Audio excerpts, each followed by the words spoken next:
They banged on my garage door at midnight, 4 men in dark uniforms, badges flashing under the porch light. "Open up! HOA inspection!" one shouted.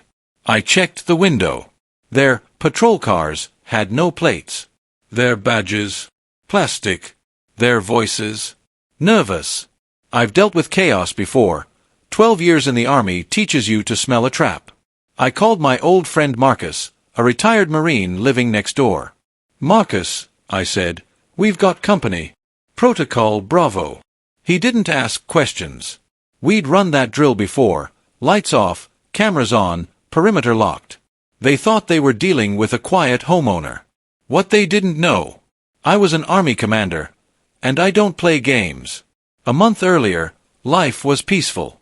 My wife and I had just moved into a quiet suburban neighborhood in Colorado, the kind of place you'd expect to spend lazy Sunday mornings sipping coffee on the porch while the mountains glowed pink in the distance. It was beautiful, almost too perfect. Manicured lawns, flower beds trimmed like something out of a magazine, and neighbors who smiled just a little too wide when they waved. Every street had matching mailboxes. Every house had the same brand of porch lights. And in the center of it all was the Homeowners Association, the HOA, acting like a royal court that ruled over every blade of grass and every drop of paint on the houses.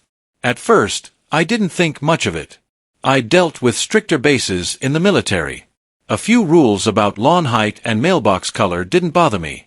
But soon, I realized this wasn't about maintaining the neighborhood, it was about control. The first letter came just 3 days after we moved in. A neatly folded paper slipped into my mailbox with the HOA logo printed in gold. "Mr. Cole, your truck violates community appearance standards. It is too military in appearance and may cause discomfort to other residents. Please remove it from your driveway." I actually laughed when I read it. My truck, a silver F-250 with an Army decal, was my pride. It had been with me through 4 tours overseas and 1 brutal Colorado winter. I wasn't about to hide it because some pencil pusher thought it looked too military. A week later, another letter arrived. This one came with a fine, $200, because, apparently, I stored my hunting rifles in the garage instead of an approved containment zone. That's when my wife, Sarah, started getting nervous. "Ethan," she said, "maybe you should just let it go. We just moved here. Let's not start a war." I agreed, at least out loud. But inside, something didn't sit right. Nobody tells me how to store my gear, especially not a group of civilians pretending to be law enforcement. I tried to ignore it, until things got ugly. One morning, I walked outside and froze. Every tire on my truck had been slashed. Deep, deliberate cuts, not a random act of vandalism. Whoever did it wanted to send a message. 2 days later, my windshield was cracked clean through, like someone had hit it with a metal pipe. I checked my doorbell camera. Nothing. My motion light didn't even flicker. Whoever did this knew how to avoid being seen. That's when it hit me, this wasn't random. This was personal.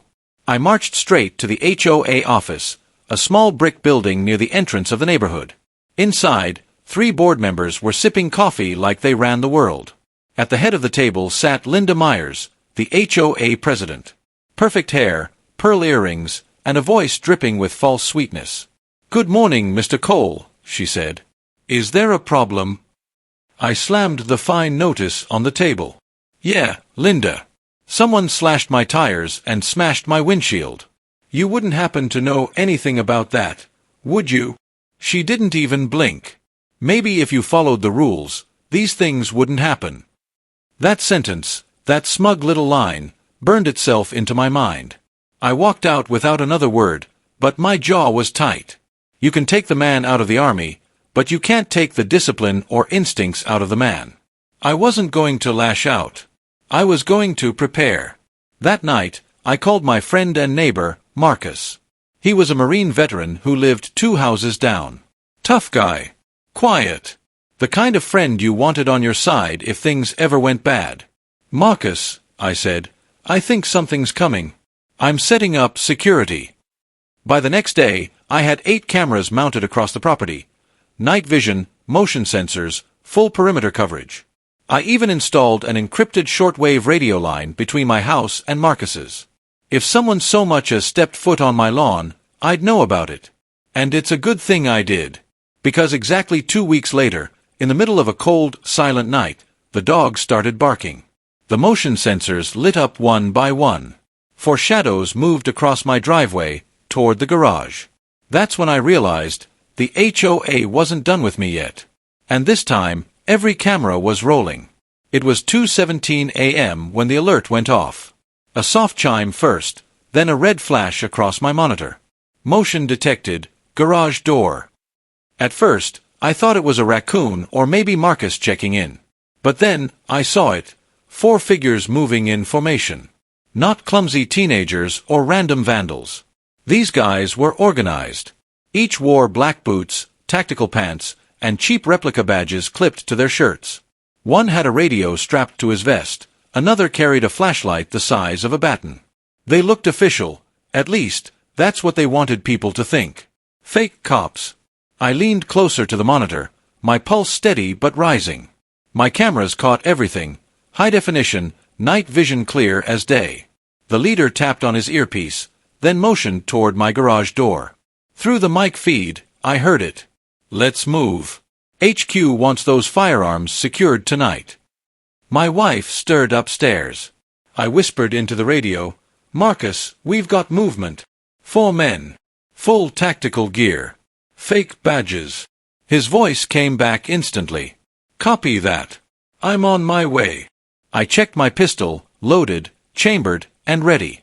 I wasn't planning to start a fight, but I was damn sure ready to finish one if they forced my hand. The men approached the side entrance to my garage, where I kept my locked gun safe. One of them pulled out a crowbar and started prying. Another looked around nervously. Shouldn't we have a warrant or something? He muttered. Linda said the board approved this, the leader snapped.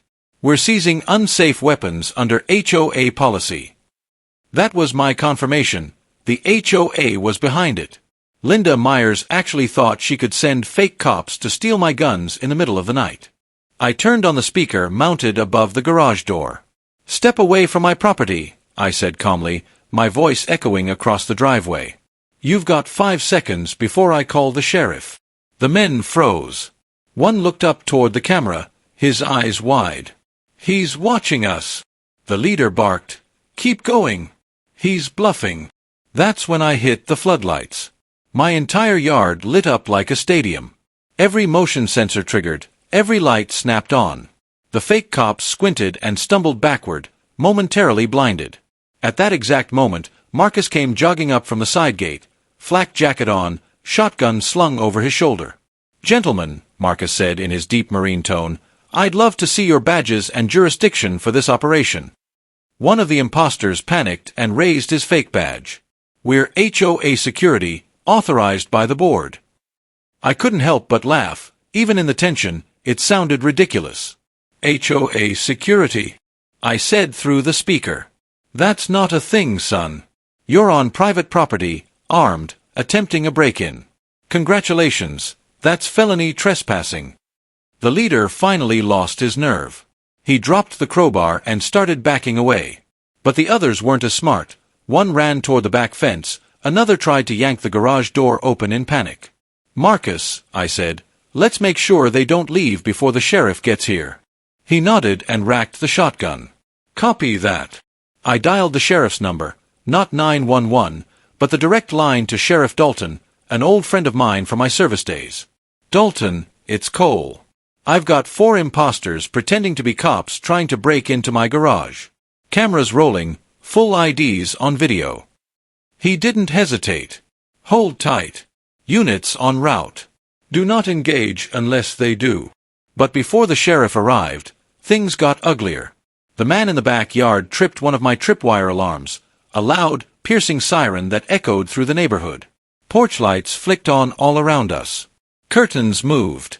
People were watching. And that's when one of the intruders shouted, "Screw this!" and bolted toward the street. Marcus stepped forward, blocking his path. Don't even think about it. The leader finally cracked. He dropped to his knees, hands raised. Okay. Linda said it was authorized. She said you were a threat. That you were hoarding weapons. I caught it all on camera, every word. 5 minutes later, 2 sheriff's cruisers rolled up, lights flashing. The imposters froze as real deputies stepped out, weapons drawn. "Hands where we can see them," the deputies yelled. The 4 fake officers were cuffed and lined up on my driveway like a bad episode of Cops. The sheriff himself walked up to me, shaking his head. "Well, Cole," he said, "seems your HOA just stepped into federal territory. Impersonating an officer, attempted burglary, conspiracy. This is going to get interesting." I glanced at the cameras still recording. "Sheriff, I've got the whole thing on 8 angles, audio and video." He smirked. "Then I'd say you just made my job a whole lot easier." As the imposters were led away, Linda Myers appeared at the end of the street, wearing her robe and clutching a phone. Her face turned pale when she saw me talking to the sheriff. "Linda," I called out, "you might want to call your lawyer. You're going to need one." She didn't answer. She just turned and ran back into her house. That night, the neighborhood changed forever. Because from that moment on, the HOA learned one thing about me. You can fine me. You can threaten me. But if you come for my home, my family, or my rights, I unleash military protocol. 2 weeks after the arrest, the HOA nightmare wasn't over, not by a long shot. I thought Linda Myers and her fake cop crew would crumble fast under pressure. But the HOA hired a slick attorney out of Denver, a guy named Richard Harlan, all silver hair, sharp suits, and a smug smile that screamed, "I win cases before breakfast." He filed motions, tried to dismiss charges, and even attempted to paint me as the aggressor, claiming I threatened unarmed security officers and overreacted due to a military mindset. When my lawyer showed me the paperwork, I almost laughed. "Overreacted," I said. "They broke into my garage with crowbars pretending to be police." My attorney, a smart old veteran named Grant Lawson, smirked. "That's why we're not settling. We're going to court." The courtroom smelled like old wood and coffee. HOA members filled the benches, whispering behind their hands. Some looked nervous. Others looked angry. And at the front sat Linda Myers, pristine as ever, hair pinned back, pearls shining under the lights. Across the aisle, Harlan shuffled his papers, calm and cocky. He leaned toward Linda and whispered something that made her smirk. I sat beside Grant, my uniform crisp, posture straight. I wasn't there to posture, I was there for truth. When the judge entered, everyone rose. Court is now in session. Case of Cole versus the Ridgefield Homeowners Association. Harlan went first. He stood tall and confident. "Your Honor, this case is a misunderstanding blown wildly out of proportion. My clients, members of the HOA, acted in the best interest of the community's safety. They were under the impression that Mr. Cole possessed unsecured firearms and posed a risk to the neighborhood. They were not police impersonators. They were private security volunteers, ensuring compliance with HOA safety bylaws." The judge frowned. "And were they authorized by law enforcement to act in such a capacity?" Harlan hesitated. "Well, not exactly, but—" Grant stood up immediately. "Objection, Your Honor. Not exactly means not at all." The judge nodded. "Noted. Then it was our turn." Grant played the first video, one of the 8 camera angles from that night. The room went dead silent. On the big screen, the 4 fake officers appeared, clear as day. Tactical gear. Crowbars. Fake badges glinting under my floodlights. And then came the audio. Linda said the board approved this. "We're seizing unsafe weapons under HOA policy." You could hear Linda gasp from across the room. The color drained from her face. The judge leaned forward. "That was you they were referring to, Mrs. Myers?" Linda tried to compose herself. "They must have misunderstood me, Your Honor. I never ordered a break-in." Grant clicked a button. Another clip played, this time from my porch camera earlier that day. Linda was on my doorstep, telling me with a smirk, "Maybe if you followed the rules, these things wouldn't happen." The judge's eyebrow arched. "Mrs. Myers, would you care to explain that statement?" She stammered. I don't recall." Grant didn't let her finish. "And yet, she recalls enough to organize 4 men to act as fake officers, commit trespassing, and attempt theft of personal firearms. Your Honor, this wasn't community safety. This was a vendetta. Murmurs rippled through the courtroom. Then Grant played one final clip, the moment one of the fake officers confessed. Linda said it was authorized. She said you were a threat. That you were hoarding weapons. The courtroom erupted. The HOA board members looked horrified. Some covered their faces. Others shook their heads in disbelief. The judge banged the gavel. Order! Order in the court!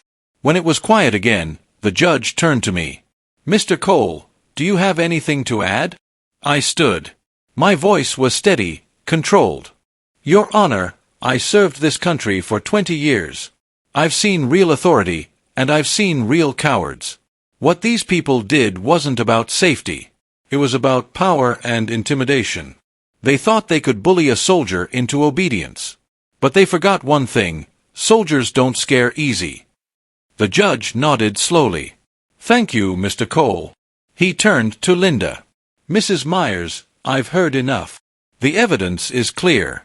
You and your associates conspired to impersonate law enforcement, trespass, and attempt theft of personal property. This court finds you guilty of gross misconduct, criminal impersonation, and endangerment. The gavel came down with a crack that echoed through the entire room. Linda broke. Her composure shattered. She tried to plead, but it was too late. The deputies stepped forward and escorted her out. Her attorney just sat there, stunned, defeated, speechless. When the trial ended, I stepped out of the courthouse into the cool Colorado air. The sky was pale blue, the kind of peaceful you only notice after chaos. Marcus was waiting by the truck, grinning. Heard the news. She's done, huh? Done, I said, letting out a long breath. The HOAs disbanded. Counties taking over the neighborhood. He laughed. You know, you could have gone easy. I smiled. Marcus, they brought fake cops to my house. Easy wasn't on the menu. He chuckled. Fair point. Then a local reporter approached me. Mr. Cole, any comment on today's ruling? I looked into the camera and said, if you live in an HOA, remember this: power doesn't come from a title or a badge, it comes from doing what's right. Always. The reporter nodded. Powerful words. A few weeks later, the sheriff's department returned all the confiscated equipment, along with a note that read, for a man who handled things the right way. The fake cops were charged, Linda got probation and a fine that nearly bankrupted her, and the entire HOA board resigned within a month. The neighborhood, it changed. People waved for real now. Not fake smiles, but genuine gratitude. Kids played outside again. And every evening, when I sat on my porch watching the sunset over the Rockies, I couldn't help but think. Sometimes peace isn't given. Sometimes you have to fight for it, by the book, but with the heart of a soldier. The weeks after the court case felt unreal. For the first time since moving into Ridgefield Estates, the neighborhood was quiet. Truly quiet. No gossip, no phony smiles, no HOA board meetings taped to my mailbox. Linda Myers had resigned in disgrace. The local news ran a 2-minute segment calling it the Ridgefield HOA scandal. Turns out, mine wasn't the first house she'd tried to bully. Several homeowners came forward with stories about threats, fines, and unofficial inspections. But mine was the first one that caught her lies on camera and took her to court. The HOA dissolved completely. The county took over maintenance, and suddenly, everyone seemed lighter. You could feel it in the air. People actually talked to one another without fear of being fined for parking wrong or having a flag on their porch. One evening, as I was fixing up the fence near the creek, my neighbor, Mr. Lopez, the guy who used to avoid eye contact, walked over with 2 cold beers. Never thought I'd say this, Ethan, he said, but thanks for standing up to them. None of us had the guts. I smiled, taking the beer. Sometimes it's not about guts, Lopez. It's about knowing when enough is enough. He nodded. Still, you saved this place. I looked around. Kids were riding bikes down the street again. A golden retriever barked happily near the cul-de-sac. The place finally looked like the community it pretended to be.